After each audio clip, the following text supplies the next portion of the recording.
Lois Lerner today and the decision to do this. I can't question her right to remain silent. That's a constitutional right, and she's right that it doesn't mean she's guilty of anything.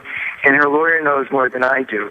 All I know is that it looks like she's hiding something.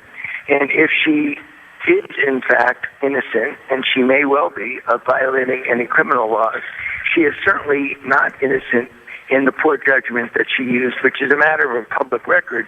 In the transcript of the press conference that I read that she held, and it's all been inept and very, very incompetent in the way she... And Lanny, I don't kid you. What is your read your book? Tell it all. Tell it early. Tell it yourself, etc. And you deal with crisis management, and you dealt with it during the Clinton impeachment era. And you and I had some fiery discussions at the time about a lot of this. But here's the problem they have. They've got a pattern of behavior here. We have 12 different versions of talking points that emerged that started out as factual, accurate, and true and evolved into an elaborate lie. We've got versions of the IRS story, who knew what, when, and where, and we're told one thing, and then every day, drip, drip, drip, drip, drip, we keep finding out what they told us originally is false also. So you put these together, there is a pattern of deception, obviously lying, or at the worst, just incompetence at a level that I've never seen before. Well, I agree with the very last characterization. You and I can disagree about conclusions from the same set of facts.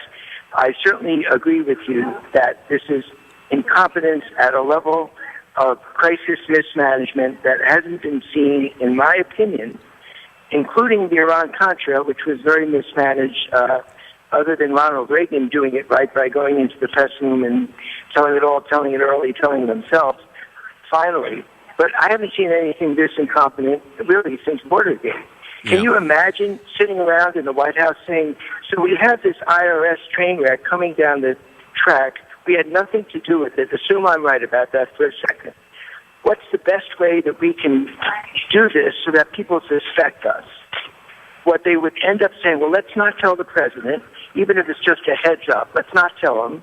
Let's work with the Treasury Department to do something cutesy, like planning a question, rather than holding a press conference, doing a press release, telling everything we know, answering every media question, and saying we want to get an investigation because this was wrong.